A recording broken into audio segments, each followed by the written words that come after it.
Hello दोस्तों, कैसे हो आप लोग। आई होप कि सब लोग बहुत अच्छे होंगे और सबकी पढ़ाई बहुत अच्छे से चल रही होगी। मैं प्रदीप कुमार आप सभी लोगों का आपके अपने यूट्यूब चैनल आज भर पाठशाला पर स्वागत करता हूं। अभी हम जो यूपी ट्रिपल एस द्वारा कल एग्ज़ाम लिया गया है, वो जो सप्लाई इंस्पेक्टर यूडीए एलडीए की परीक्षा संपन्न हुई है, उसी का जो क्वेश्चन जो आया है, किस सब्जेक्ट से किस टॉपिक से कितने क्वेश्चन आए हैं, उसी को एनालाइज करने के लिए उपस्थित हुआ हूँ। और साथ में ये भी एनालाइज करने की कोशिश करूँगा कि कट ऑफ जो है कितना जा सकता है, कितना स्कोर सेफ हो सकता है किस जो सिलेक्शन के लिए। चलिए शुरू करते हैं। जैसा कि आप लोग को पता है कि सीटों की संख्या बहुत कम है। टोटल जो नंबर ऑफ वैकेंसी है 76 है, क्योंकि पीईटी के एग्ज़ाम जो स्कोर है उसके आधार पे इस पर अप्लाई किया जाना था।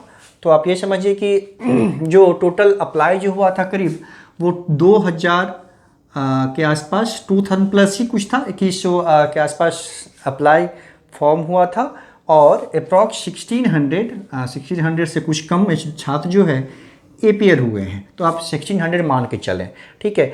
इसमें आपको पता है कि पीईटी का जो स्कोर जो था 85 के अराउंड जो छात्र का स्कोर था नेगेटिव हटा के, उन लोग को एप्लीकेबल किया गया था, वो लोग अप्लाई कर सकते थे। तो ये तो मैंने बताया कि कितना स्कोर ये हुआ है, कितना फॉर्म गया था, कितना छात्र एपीयर हुआ है। तो सिर्फ 76 सीट है, बहुत कम सीट है। तो कट ऑफ तो थोड़ा सा हाई जाएगा। साथ में कट ऑफ कम या अधिक जाने का जो सबसे प्राइम जो कॉज होता है ना, जो कट ऑफ सबसे ज़्यादा जिस चीज़ पे डिपेंड करता है वो है क्वेश्चन का लेवल। सबसे ज़्यादा सीट से भी ज़्यादा समझिए कि क्वेश्चन का लेवल अगर टफ हो गया तो कट ऑफ ऑटोमेटिकली गिर जाता है। अगर क्वेश्चन का लेवल इजी या मॉडरेट है तो उसी के हिसाब से कट ऑफ कम हो जाता है। तो क्वेश्चन का लेवल जैसा कि जो छात्र पेपर दिया होगा उन्हें पता होगा कि इजी टू मॉडरेट ही था। मैक्सिमम क्वेश्चन आसान प्रकृति के थे, लेकिन ठीक है, एग्जामिनेशन का अलग प्रेशर होता है, एग्जामिनेशन हॉल में बहुत टेंशन होता है।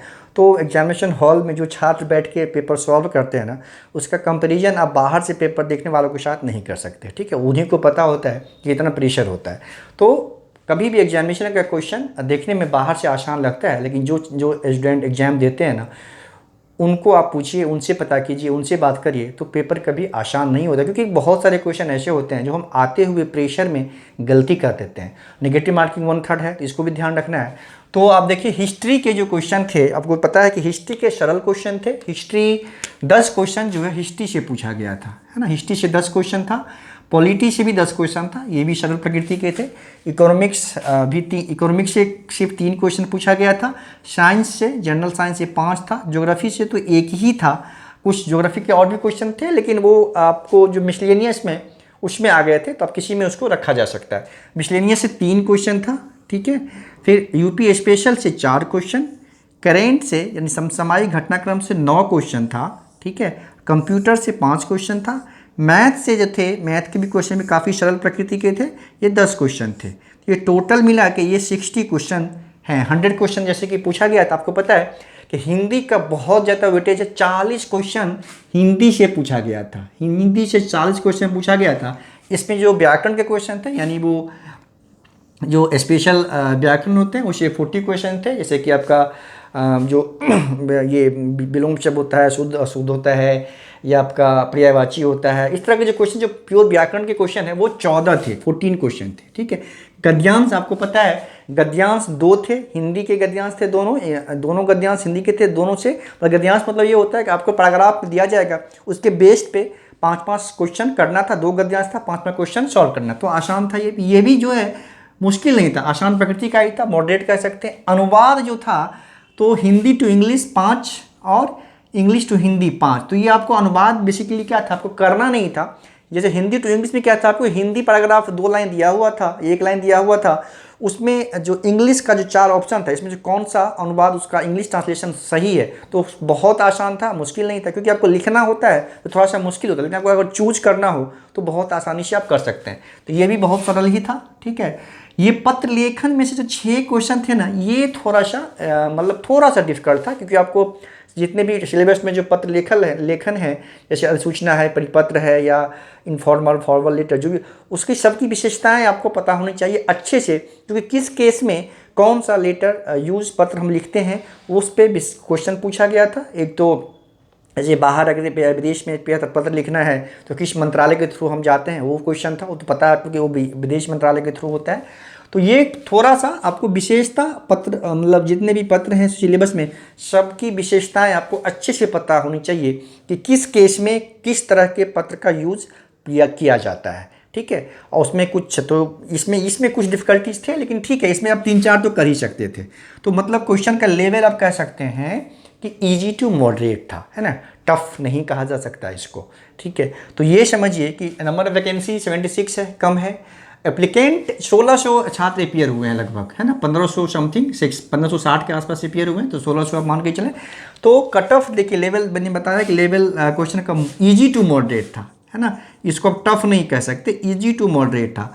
तो क्वेश्चन कट ऑफ का निर्धारण का जो सबसे जो जिस पे सबसे ज़्यादा डिपेंडेंसी होती है वो है क्वेश्चन का लेवल। सीट तो है, नंबर जो एप्लीकेंट होते हैं अपियर होते हैं उस पर भी निर्भर करता है, लेकिन सबसे पहला जो फैक्टर होता है ये होता है ये, ठीक है। दूसरा हो सकता है वैकेंसी हो, तीसरा ये नंबर ऑफ वैकेंसी जो होता है सीट्स हो सकती है, तीसरा हो सकता है आपका कि ये जो एपियर कैंडिडेट होते हैं उस पर ये होता है। लेकिन आप ये मान के चलिए कि इसमें जो भी कैंडिडेट एपियर हुए हैं ना सब काफ़ी सीरियस रहे होंगे, है ना, क्योंकि उन्होंने पीईटी में अच्छा स्कोर करके पहले तो एलिजिबल हुए, क्योंकि काफ़ी अच्छा स्कोर उन्होंने पीईटी में किया होगा तभी यहाँ पे एपियर हो रहे हैं। तो सभी कैंडिडेट सीरियस होंगे, काफ़ी अच्छे पढ़ने वाले और काफ़ी मेहनत किए होंगे इसके लिए। तो कट ऑफ आप समझिए कि 80 प्लस 80 प्लस 80 प्लस जिन लोगों का स्कोर बन रहा है, मैं ये कट ऑफ जो बता रहा हूँ वो अनरिजर्व्ड कैटेगरी का बता रहा हूँ, ठीक है, अनरिजर्व्ड कैटेगरी का कट ऑफ बता रहा हूँ। 80 प्लस जिन लोगों का स्कोर है आफ्टर नेगेटिव, क्योंकि 100 क्वेश्चन है तो कुछ तो नेगेटिव हो ही गया होगा। अगर नेगेटिव मार्किंग नहीं रहता तो यही कट ऑफ 86 87 चला जाता, लेकिन चूंकि नेगेटिव मार्किंग है तो 80 प्लस जिन लोगों का स्कोर बन रहा है वो लोग जो है अपने आप को मान सकते हैं कि उनका सिलेक्शन हो जाना चाहिए। उसी के रिस्पेक्ट में आप कट ऑफ बहुत मार्जिन नहीं होगा क्योंकि सीटों की संख्या बहुत कम है, तो उसी के रिस्पेक्ट में जो अन्य कैटेगरी के कट ऑफ आप निर्धारण कर सकते हैं। ज़्यादा मार्जिन लंबा गैप नहीं लेना है, क्योंकि लंबा गैप नहीं होगा, सीटों की संख्या कम है ना। तो आप समझिए कि अगर 80 जाएगा जनरल का कट ऑफ जनरल का, तो आप समझिए कि 72 टू 73 तक में सारे कैटेगरी जो है, मतलब 72 प्लस पे सारा कैटेगरी इसमें बुक हो जाएगा। मतलब सभी 80 अगर जनरल कट ऑफ जाएगा 80 प्लस, तो 70-72 तक बाकी कैटेगरी का, ओबीसी का तो लगभग सेम रहेगा, ईडब्ल्यूएस का भी लगभग सेम रहेगा, ठीक है। आप इसमें से आप कर दीजिए कि 4-5 क्वेश्चन कम कर दीजिए एससी का, उतना ही 6-7 क्वेश्चन कम कर दीजिएगा एसटी का, वुमेन कैटेगरी का भी आप जो एससी से थोड़ा सा ऊपर रख सकते हैं। तो आप समझिए कि 73, 72, 73 पे ये जो है cut off minimum cut off होगा कैटेगरी वालों के लिए। लेकिन 80 प्लस जिसका स्कोर है और अनरिजर्व्ड कैटेगरी में उनका सिलेक्शन हो सकता है। आंसर की आने दीजिए, आंसर की आने के बाद एग्जैक्ट सबका अपना अपना स्कोर पता चल जाएगा। फिर आप लोग उस हिसाब से मैच करके अपने आप को कहाँ किस रेंज में पाते हैं उस हिसाब से आप अपना ये कर सकते हैं कि आप कहाँ पे खड़े हैं। बहुत आसानी से आप उसमें अपने आप को स्टैंड आपको पता चल जाएगा। तो जल्दी ही इसका जो स्कोर है आंसर की है वो आ जाएगा, फिर आप लोग अपना स्कोर पता कर सकते हैं। और रिजल्ट देने में भी बहुत टाइम नहीं लगाएगा, रिजल्ट भी बहुत जल्द आ जाने वाला। जिन लोगों का 80 प्लस अगर आंसर की से होगा, है ना, तो वो लोग समझ लीजिए कि उम्मीद है उन लोगों का सिलेक्शन हो जाना चाहिए। तो यही थी बताना था हमें कि कल बहुत सारे क्वेरी आया था कि कल का जो पेपर है उसको एनालाइज करके बताना है और साथ में कट ऑफ कितना जा सकता है। साथ में जो लेखपाल का एग्जाम होने वाला है जो 24 जुलाई का जो संभावित तिथि थी, है ना, उसका जो डेट एक्सटेंड होकर क्या 31 जुलाई हो गया है।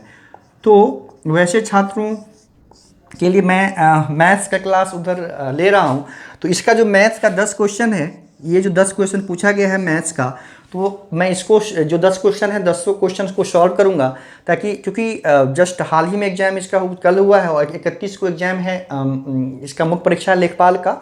तो अगर इससे कुछ भी सहायता हो सके उन लोगों को तो उसी को ध्यान में रखते हुए कि मैं जल्द ही 10 मैथ्स का जो क्वेश्चन पूछा गया सरल प्रकृति के हैं, लेकिन फिर भी मैं उसको लेखपाल मुख्य परीक्षा के छात्रों के लिए उसको जल्द ही सॉल्व करके आप लोग को बताऊंगा कि कैसे उसको सॉल्व करना है। और इस तरह का क्वेश्चन हो सकता है कि लेखपाल की मुख्य परीक्षा में आ जाए, तो आप लोगों के लिए अच्छा होगा। आप लोग अगर समझ लेंगे तो आप उसमें अच्छा स्कोर कर सकते हैं।